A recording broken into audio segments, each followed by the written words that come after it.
É um salmo muito conhecido, mas que desde quando foi composto, desde quando Davi escreveu, já escreveu inspirado pelo Espírito Santo, já assim, exalando graça pura. E nós vamos ler aqui e logo em seguida nós vamos fazer algum comentário. Vamos lá. Do Senhor é a terra e tudo que nela existe, o mundo e os que nele vivem, pois foi ele quem afundou-a sobre os mares e firmou sobre as águas. Quem poderá subir o monte do Senhor? Quem poderá entrar no seu santo lugar? Versículo 4. Aquele que tem as mãos limpas e o coração puro, que não recorre aos ídolos, nem jura por deuses falsos. Na versão Almeida Corrigida diz assim: aquele que é limpo de mão,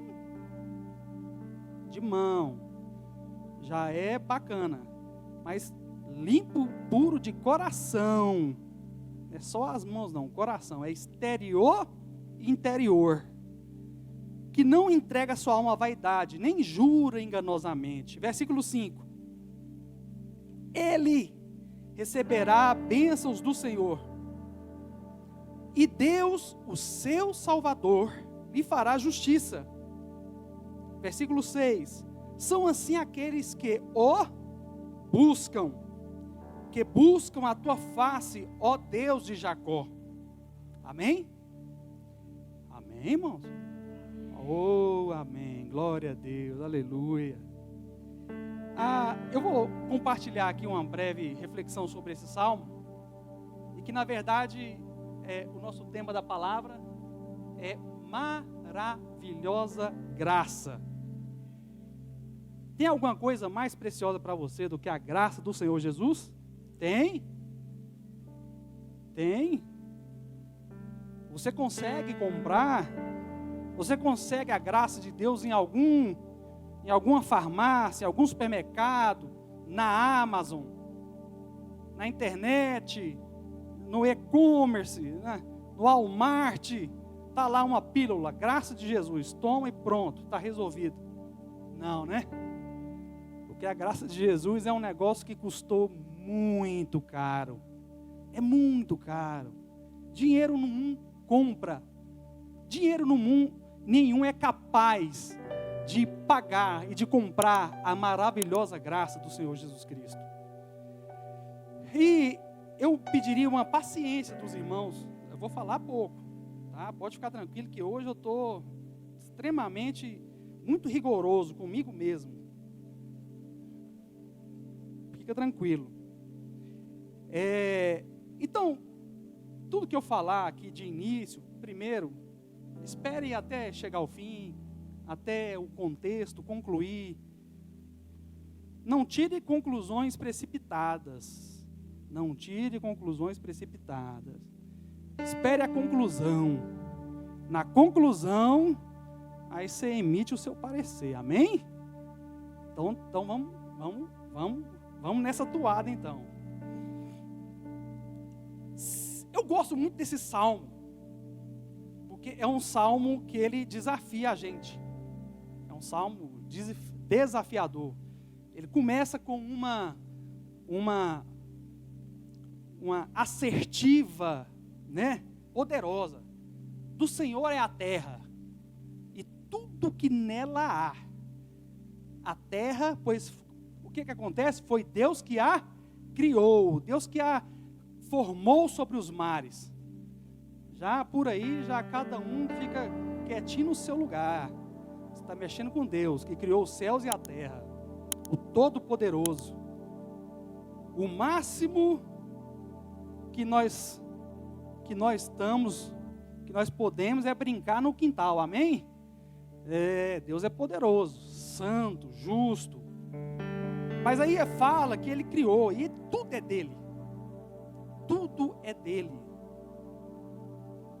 Aí, depois de fazer de dar esse veredito, de colocar Deus no lugar dele, de falar quem Deus é, simplesmente o dono do universo, o arquiteto do universo, o dominador do universo.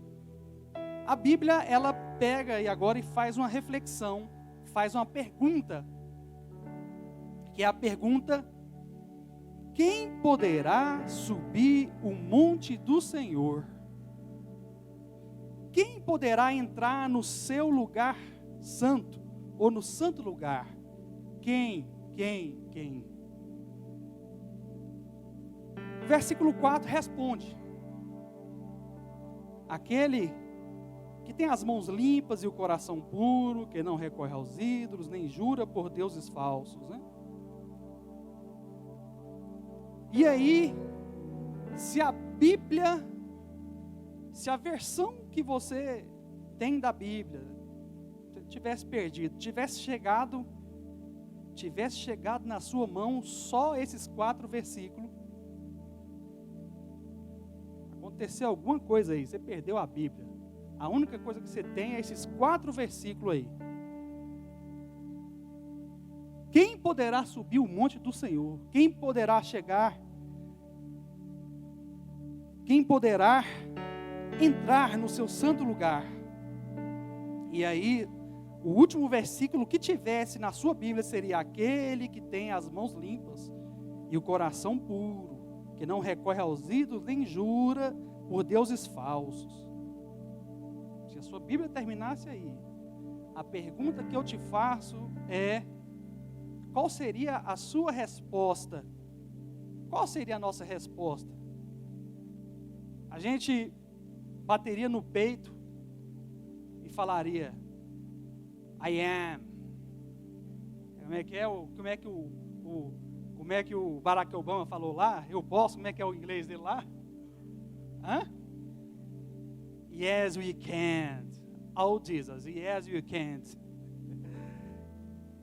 Quem que poderia chegar e falar assim: Deus, eu vi aqui o pedaço que sobrou da Bíblia e estamos juntos, hein? O senhor achou que quando o senhor fez essa pergunta, o senhor achou que não ia achar ninguém, né? Mas eu estou aqui, o único que não se dobrou, né? O único que sobrou. A pergunta é: você teria condições de matar essa bola no peito aí? Você teria condição de erguer a mão e falar assim: eu posso entrar,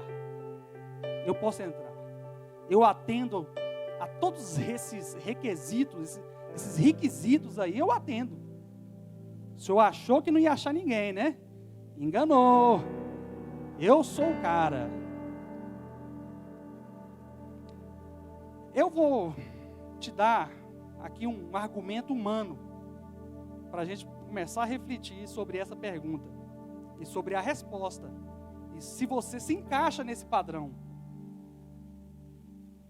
Há um tempo atrás fizeram uma pesquisa.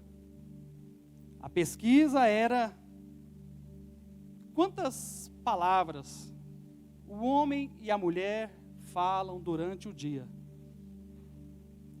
Aí a primeira pesquisa, a pesquisadora, a escritora, que eu esqueci o nome agora, ela chegou à conclusão lá que, diante da pesquisa dela, as mulheres falavam, galera, 20.000 palavras por dia. Os homens, 7.000. Aí, essa pesquisa, ela, foi uns 15 anos, assim, com a galera utilizando ela bem, principalmente os homens. E aí, depois, teve outra pesquisa, até porque também com a cultura que foi se instalando aí, do feminismo e tal, e coisa e tal, que é diferente, né, irmão? Valorizar a mulher é diferente da agenda do feminismo. A gente e a Bíblia valoriza a mulher, porque diante de Deus, é a mesma coisa. A mesma coisa. Mas aí a segunda pesquisa Deu uma diferencinha, deu uma diferençona, aliás. A segunda pesquisa já é mais nova, foi até publicada aí na revista, na Science. Essa pesquisa, ela já deu um resultado diferente. Aí já usaram gravador, colocaram um método mais rigoroso. E aí, detectou que as mulheres falam, em média, de 20 mil caiu para 16.215. Deu uma melhorada, né, irmão? Agora, só que usando os equipamentos aí, mais modernos aí e tal, os homens subiu para 15 mil. Média, palavra. A conclusão é que as mulheres estão ganhando ainda, está na frente. E eu nem precisava da pesquisa. O fato de Jesus ter escolhido a mulher para anunciar que ele havia ressuscitado, para mim já está valendo, já é suficiente. Nem preciso de pesquisa, só para dizer que as irmãs têm mais, né? Se expressam mais, né? Tá bom. A briga aqui não é para ver quem fala mais ou quem fala menos. A questão aqui é para dizer que palavras, a gente fala pelo menos 15 mil por dia. Dentro dessas 15 mil, só sai aleluia, santo, santo é o Senhor, glória a Deus. Só sai louvores. Você multiplica aí 15 mil, alguém que estiver aí com o celular, multiplica aí alguém pega aí, multiplica por 7 dias, quanto é que dá? 15 vezes 7 aí, vê quanto é que dá aí. Não, irmão, fala para mim. 105 mil, então 105 mil palavras por semana, por mês. Aí eu nem vou brincar mais, para vocês não vão desanimar com a brincadeira. Agora, e os pensamentos? Quantos pensamentos passam pela cabeça? Quantos pensamentos passam pela nossa cabeça durante o dia? As palavras ainda a gente pode ainda ter muito cuidado, né? Pode ser que alguém acha. Pode ser que a gente acha alguém que lá, quando a gente está lá em algum lugar, né? Que a gente é colocado à prova em alguma situação. Em casa é muito bom, já para poder fazer esse teste. Faz umas gravações em casa durante um dia, dentro do carro. Eita Deus. Coloca para gravar e vamos fazer uma pesquisinha nossa, né? Nem precisa, né, irmão? Nem precisa de botar para gravar, né? O fato é que as palavras ainda a gente ainda consegue peneirar muita coisa, né? Mas Tiago vai falar que nós tropeçamos de muitas formas. Nós tropeçamos de muitas formas, de várias formas. Mas se alguém não tropeça no falar, esse alguém é perfeito. Você já encontrou alguém perfeito? Eu estou perguntando. Estou perguntando com toda pureza. Aí esse é o primeiro critério, da fala. Aí vamos no critério do coração. É limpo de mão e limpo de coração. Puro. A gente não sabe o que o outro está pensando se ele não expressar, né? Mas você sabe o que você pensa, eu sei o que eu penso. E como a Bíblia orienta para que a gente deve guardar o nosso coração, os nossos pensamentos, como é que a gente deve exercer a atividade de pensar nas coisas que são do alto, nas coisas que são de cima, pensar naquilo que é puro, naquilo que é santo, naquilo que é verdadeiro, naquilo que é de boa fama, naquilo que há louvor, naquilo que é excelência. Se a gente não tivesse problema, a Bíblia não ia ficar enfatizando essas coisas para nós, não. E guardar o nosso coração, enfim. Diante desse argumento humano, quem é que pode chegar e bater no peito? Eu sou apto. Eu sou essa pessoa aí. Eu estou preparado para poder entrar no Santo do Santo. No Antigo Testamento, não estamos mexendo, ainda não estamos mexendo com o sangue de Cristo. Ainda não estamos mexendo com o sangue de Cristo. Nós estamos mexendo com o sangue de animais. Estamos mexendo com um tabernáculo erigido por mão humana, erguido por mão humana.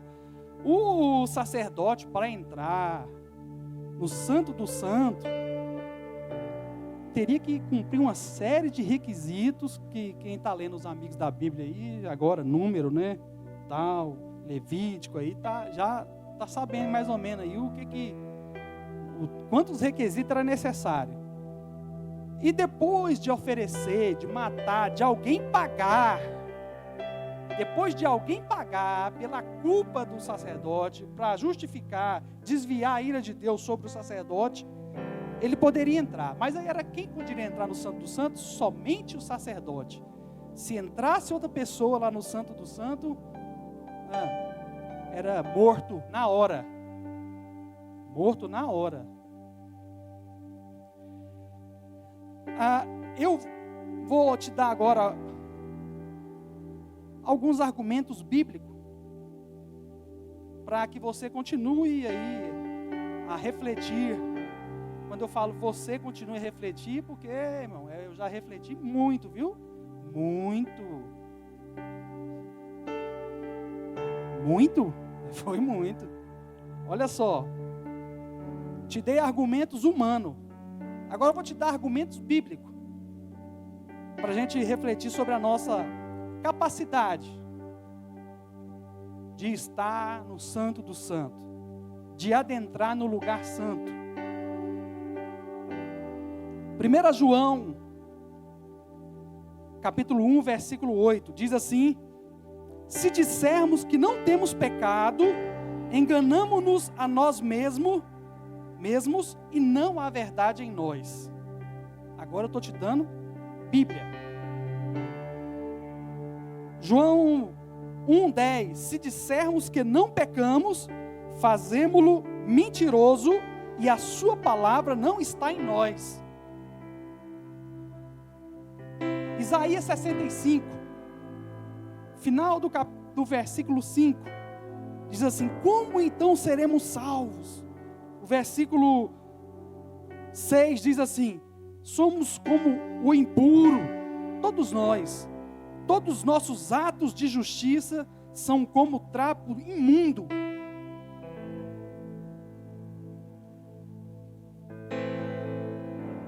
E aí eu vou te dar um exemplo de uma pessoa que bateu no peito um dia, e falou assim: sede meus imitadores. Sede meus imitadores. Aí você fala: então acabou sua mensagem, acabou. Você achou uma pessoa. Acabou. End. Fim. O apóstolo Paulo, escreveu várias cartas, um homem que subiu ao terceiro céu, recebeu a revelação de Deus. Dispensa currículo, Dispensa currículo, o apóstolo Paulo. O apóstolo Paulo, quando ele escreve a carta aos Filipenses, ele vai falar sobre as pessoas que confiam na carne. Aí ele pega e fala assim: eu tenho muitas razões para confiar na carne. Aí ele vai falar as qualificações dele: mestre da lei, fariseu, papapá, circuncidado ao 8º dia, quanto à lei, impecável, papapá, papapá. Aí depois que ele acaba de enumerar as qualidades dele, ele falou: mas tudo isso eu considero como esterco. Aí ele arremata no versículo 9, 3:9. Não tendo a minha justiça que procede da lei, mas a que vem mediante a fé em Cristo, a justiça que procede de Deus e se baseia na fé. Ou seja, nem o apóstolo Paulo, o apóstolo Paulo, quando ele falou assim, no final das contas eu tenho muitas qualidades, mas no final das contas eu quero ser encontrado nele, não tendo a minha justiça própria, mas a justiça de Deus, a justiça que é de Jesus Cristo, e aí que se baseia na fé. Então, diante desses argumentos aí que eu te dei, como é que a gente resolve essa questão? Pode ou não pode? Atrevo ou não me atrevo? Eu estou qualificado ou eu não estou? E aí, graças a Deus, que existe o versículo 6, que diz assim: são assim aqueles que o buscam, que buscam a tua face, ó Deus de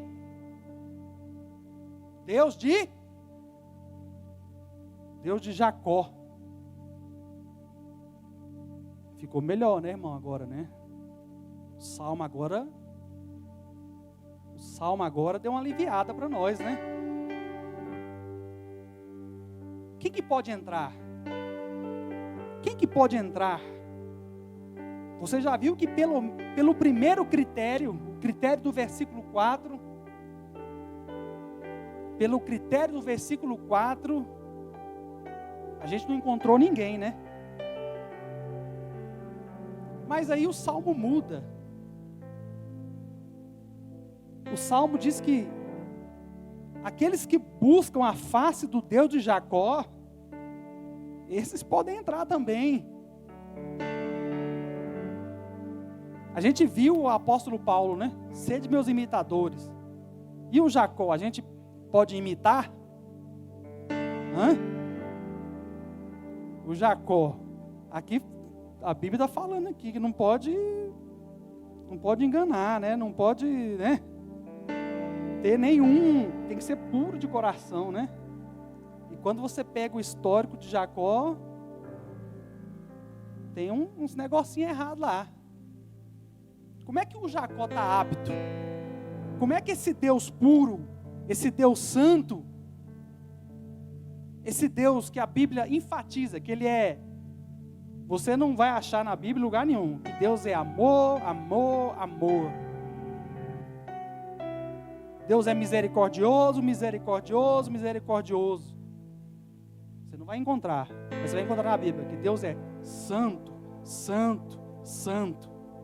É o único atributo de Deus que é repetido. Como é que um Deus santo, um Deus puro, chega e se denomina Deus de Jacó?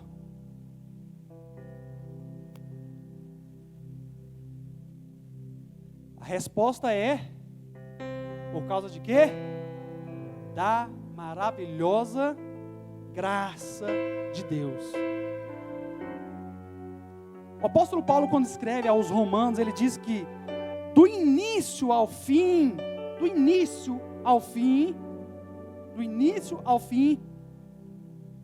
a vida do cristão é de fé em fé. É de fé em fé. Do início ao fim é pela fé. Por quê? Irmão, leia Romanos 3, Romanos 4, Romanos 5, Romanos 6.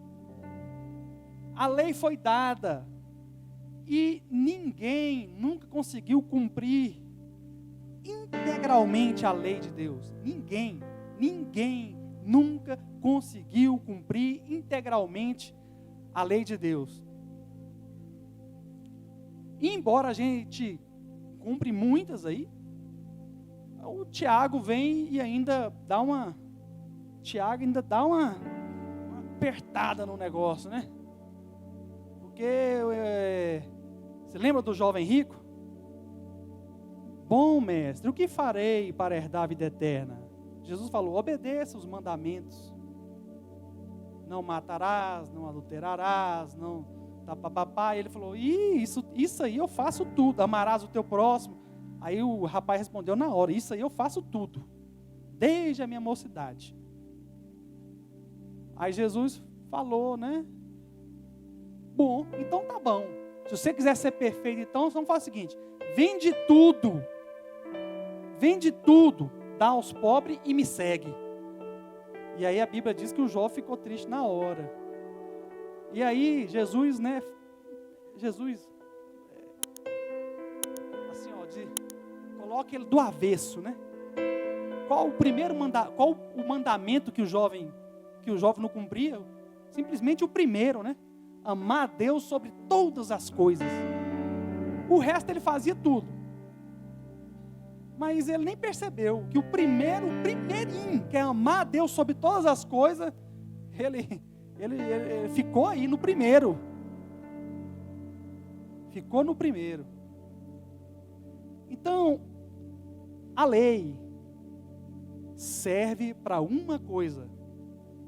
Sabe o que a lei serve? Para duas. Mas a primeira coisa, a lei foi colocada para te mostrar que você precisa de um Salvador.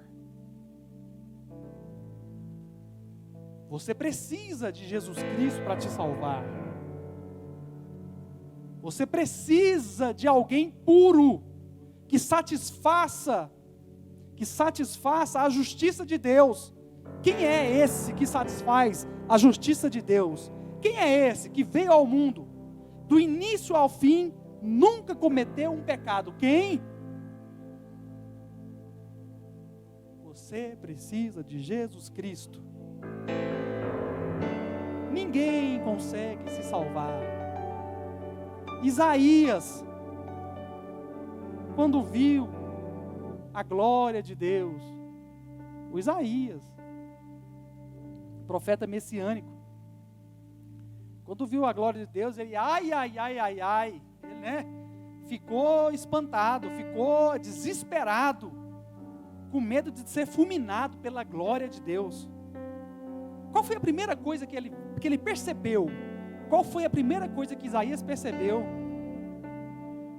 Eu sou impuro, eu não posso estar aqui não. Eu sou um homem de lábios impuros. E outros homens de Deus, tementes a Deus, que a Bíblia chama de justo, Daniel, João, que quando via a glória de Deus, a primeira coisa que fazia, irmão, era a perna amolecia, caía só de ver a glória de Deus.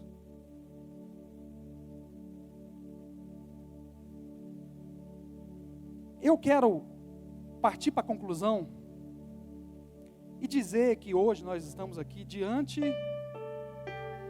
do Santo dos Santos.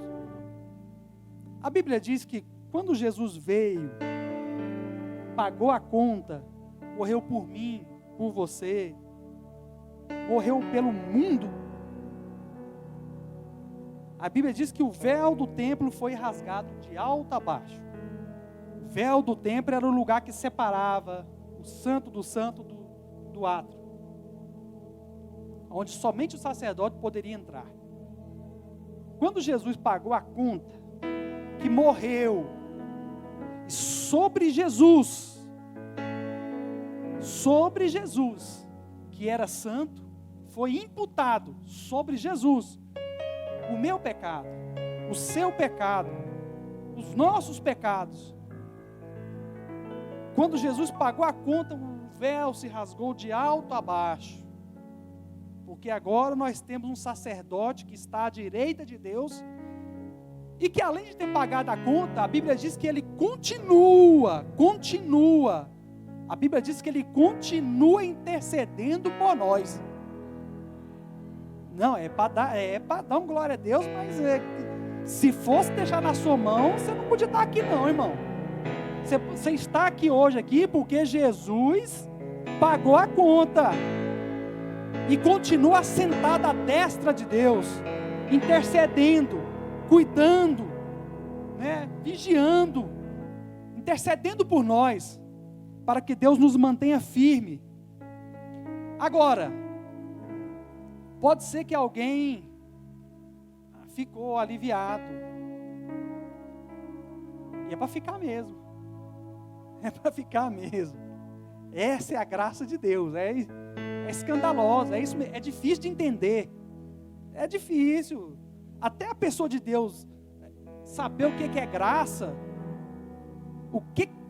qual o valor da graça,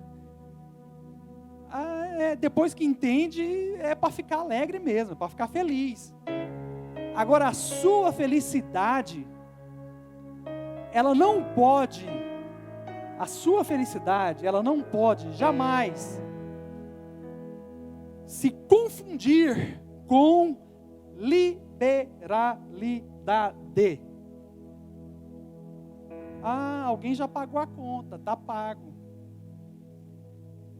Não é pelas obras que eu sou salvo, então eu posso fazer o que eu quero.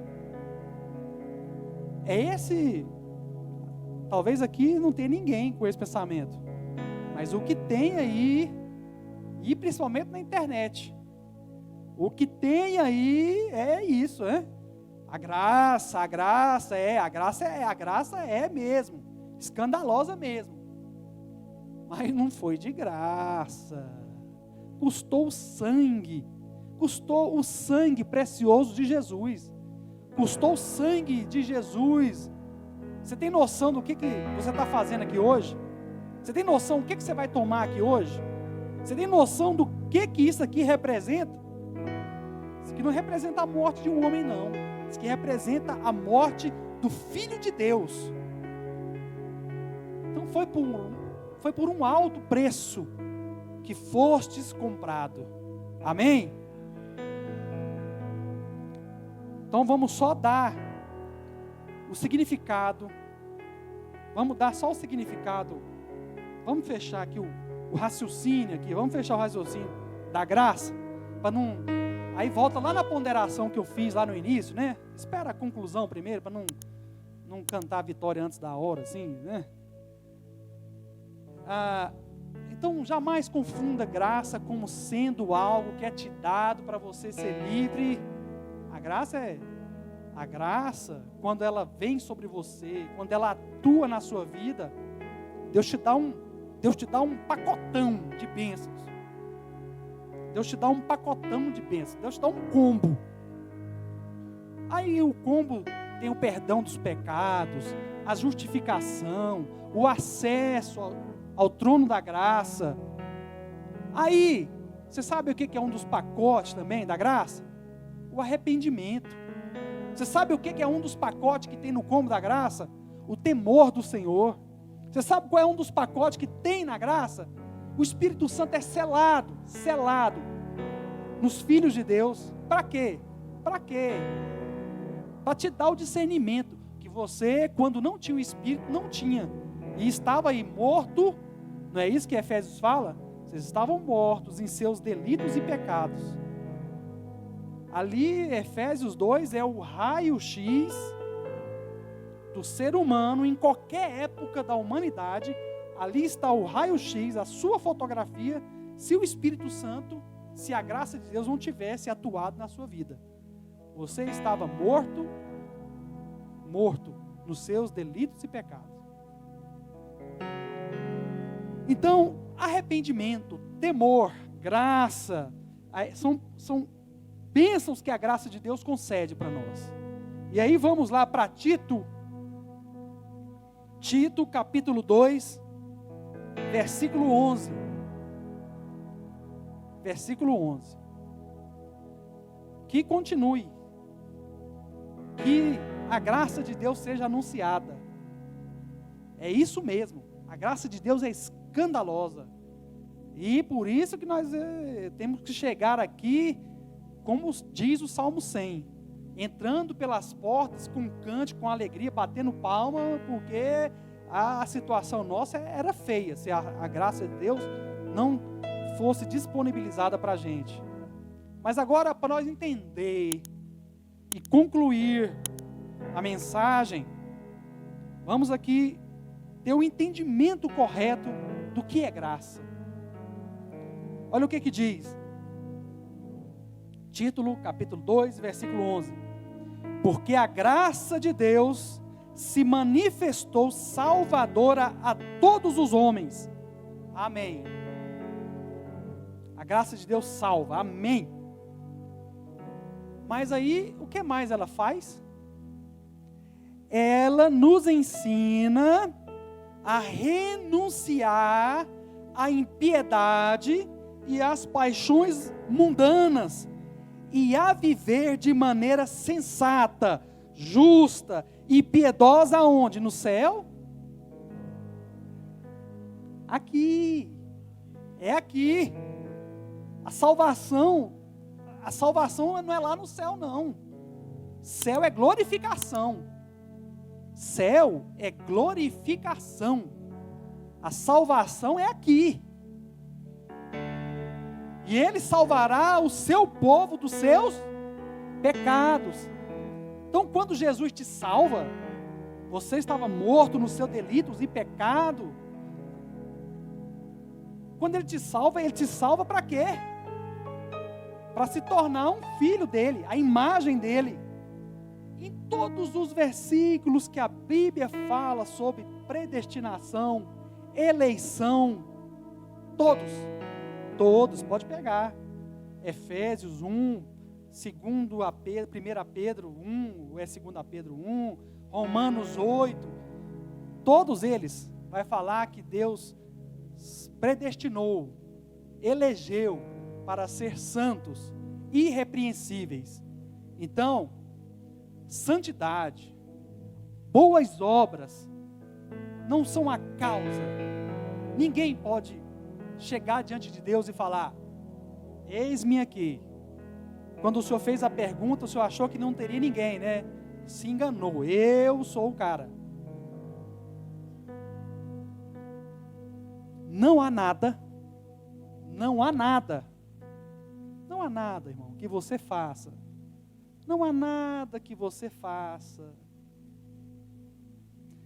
Aquilo mais impressionante que já ocorreu na humanidade. Não tem nada do que você faz que pode se comparar ao sangue de Jesus derramado na cruz. Nada. Ah, mas eu faço tanta coisa. Você acha que o que você faz vale mais do que o sangue de Jesus? O sangue do Filho de Deus? O precioso sangue. Então, ela nos ensina a renunciar. Então, quando eu falo graça, eu não falo aqui de uma vida leviana. Quando eu falo de graça, eu falo de uma salvação que começa agora. Deus te dá uma nova natureza agora. Vai ter dificuldade? Vai, mas lá quando você recebeu a salvação, não está aí no combo aí? Nesse combo aí não está o arrependimento? Nesse combo aí não tem o temor do Espírito Santo? Nesse combo aí você não foi selado no Espírito Santo? Ela nos ensina a renunciar à impiedade, às paixões mundanas e a viver de maneira sensata, justa e piedosa nesta presente era. Já começou, irmão. Nós erramos, mas Deus sempre, foi por isso que precisou de Jesus morrer. Foi para que nós pudéssemos ter a chance de poder ser justificado diante de Deus. Enquanto aguardamos a bendita esperança, o quê? A gloriosa manifestação de nosso grande Deus e Salvador, quem? Jesus Cristo. Ele se entregou por nós, a fim de nos remir de toda a maldade e purificar para si mesmo um povo particularmente seu, dedicado a práticas de boas obras. O projeto de Deus é completo, viu? Barba, cabelo e bigode. O combo é completinho. completinho. Agora, depois de a gente saber da nossa condição e saber do quão precioso é a graça do Senhor Jesus Cristo, eu quero que fique de pé aí aqueles que pelo menos aí buscam a face do Deus de Jacó, amém? A Bíblia fala, a Bíblia diz que ele receberá as bênçãos do Senhor e Deus, o seu Salvador, lhe fará justiça. Se você tem como justiça a justiça de Cristo, a Bíblia diz que você pode lançar fora todo medo. Seu nome está escrito no livro da vida.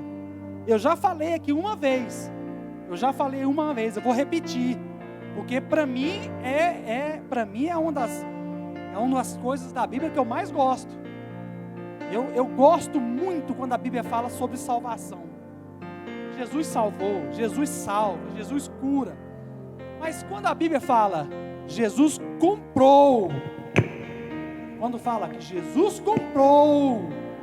comprou e redimiu, eita, aí eu durmo tranquilo e sossegado, com a paz de Deus. Por isso é que nós podemos entrar no Santo dos Santos hoje, por um novo e vivo caminho.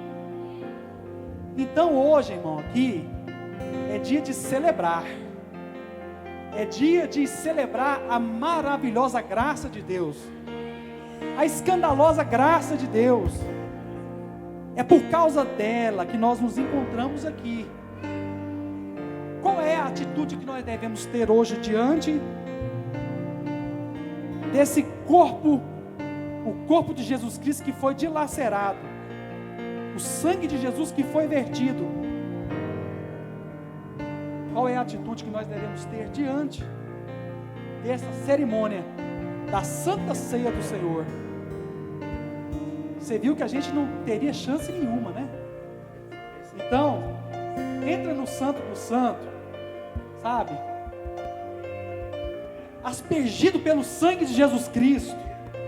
E aí, irmão, entra com confiança, sem reserva, salvo, curado, sarado, comprado, redimido. A Bíblia já fala que seu nome está escrito no livro da vida. A Bíblia fala que aquele que iniciou vai terminar a obra. E por que então você está aí, ó, agoniado? Por que você escuta muitas vezes Satanás te acusar? Quem pode acusar os escolhidos de Deus? Se é Deus quem o que justifica.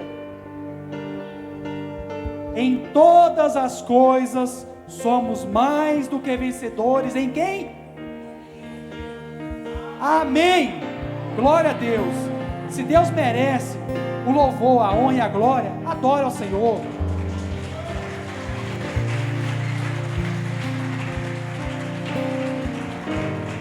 Deus poderoso, maravilhoso, nós te louvamos, te agradecemos. Hoje nós queremos celebrar, ó Deus, cantar a nossa vitória, a vitória conquistada na cruz do Calvário, ó Deus, o sangue precioso de Jesus que foi vertido na cruz. E hoje nós iremos celebrar aquilo que o Senhor fez por nós.